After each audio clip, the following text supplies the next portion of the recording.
This is my 2007 Ford Mustang GT. It came from the factory with a 4.6-liter 3-valve V8 that produces 300 horsepower, which translates to about 260 at the rear wheels with a manual transmission. Now you may be thinking that doesn't sound like a lot, and you're right, it's not.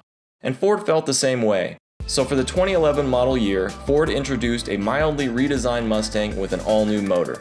A 5-liter, 4-valve, dual-overhead cam V8 that produces 412 horsepower, or about 370 at the rear wheels.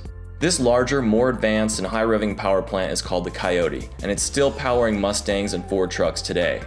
The first-generation Coyote enabled stock Mustangs to get to 60 miles an hour in the mid-4-second range and a quarter mile in less than 13 seconds while getting better gas mileage than the previous generation.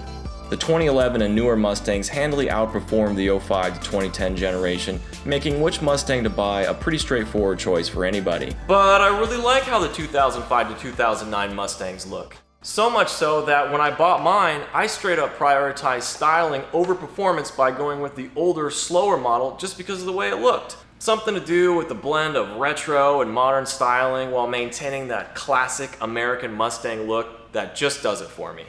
But I'm not here to try to convince you to agree with me. This video is about finding out whether or not we can squeeze about 100-ish horsepower out of this older, smaller motor without using power adders like turbos, superchargers, or nitrous. If we're able to do that, that would bring this Mustang more in line with its successors and other modern muscle cars like the LS3 powered Camaro SS. But before we dive in, and I know a few of you already know this, but for those of you that don't, I've been building up my Mustang with the ultimate goal of putting down north of 700 wheel horsepower.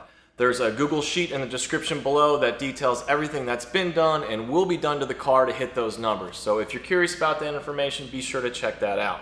Alright, let's get this party started by recapping the build up until this point. In stage 1, we installed a cold air intake and a Bama tune, bringing the horsepower up to 292. Not bad. In stage 2, we installed headers, an X-pipe, a larger throttle body, new coils, underdrive pulleys, and have the car dyno tuned. These mods enabled the car to make 327 wheel horsepower, or about 70 horsepower over stock.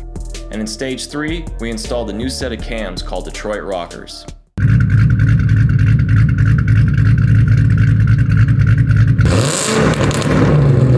And that brings us to present day. What does a fully bolted, cammed, and dyno-tuned 3-valve Mustang put down to the wheels? Well, actually, it's a little bit complicated, so just hang with me here. The first time I got the car dyno-tuned, it made 343 wheel horsepower, or about 16 horsepower more than it did before I installed the cams. That came in about half of my estimate, and no doubt I was pretty disappointed. So I immediately started thinking about what other ways can we make this engine make more power? Should we get the heads ported and polished? That's a super expensive and time-consuming upgrade. Or should we get a whole new set of cams with a more aggressive profile? Or does it finally make sense to remove the charge motion control valves that sit just below the intake manifold? Those are just there to regulate air-fuel mixture and torque in the low to mid-range, and were really only designed to work with the stock camshafts.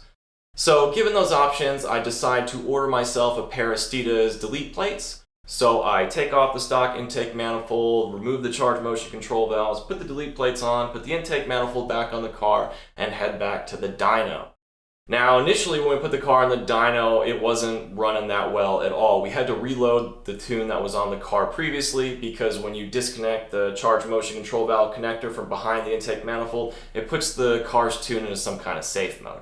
Anyway, after we reloaded the tune, the car made 345 wheel horsepower, which is only 2 more than the last test.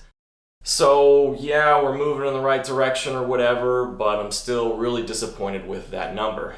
Now at this point, the only cost-effective option I have left is to install the Ford Performance intake manifold back from stage 2. So I do just that. I take off the stock intake manifold, put the Ford Performance one on, and head back to the dyno. This time, the car makes 340 wheel horsepower, or 5 less than the first test. It's at this point that I'm getting super frustrated, and I go to my tuner and I ask him if he can just retune the car from scratch, treat it as a vehicle he's never seen before, nuke the tune that's on there now, and just start over. He agrees. He says he'll dig into the torque management tables and do whatever he can to squeeze as much power out of that engine. And he delivers. the car now makes 363 wheel horsepower and 333 pound-feet of torque. That's what I'm talking about. Now we're going to look beyond peak numbers by comparing my dyno chart against the stock Gen 1 Coyote and a 2010 Camaro SS. But before we do that, let's compare stages 2 and 3. Now my car is not actually red, I've just colorized it to make this comparison easier to follow. So any red lines you see represent my car in its current state. The first set of lines you see now are from stage 2, where the car made 327 wheel horsepower and just under 340 pound-feet of torque. Now the car makes 363 wheel horsepower, around 6100 RPM, which is about 36 more horsepower than it did in stage 2. Peak torque did drop slightly to 333, around 5000 RPM. So while the car makes a good amount more power up top, you'll notice below 5000 RPM the car actually makes less power than it did in stage 2. This is due to the Ford Racing intake manifold and the new camshafts, which both reduce mid-range torque. But notice the kink around 4800 RPM in the stage 3 horsepower line where it angles upwards. This is where the car swells with power that carries all the way through to redline. The 4800 to 6600 RPM range is the car's new power band, and it makes for a noticeably different acceleration experience when compared to stage 2.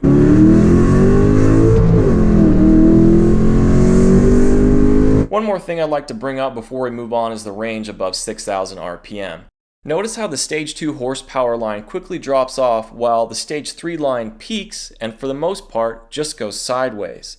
This is due to the different intake manifolds. The stock intake manifold optimizes for mid-range torque but suffers at higher RPMs due to restricted airflow, while the Ford Racing intake manifold, with its shorter intake runners and open plenum design, is much better equipped to handle the increased air velocity that occurs above 5000 RPM. Now let's bring up a dyno chart from a stock Gen 1 Coyote.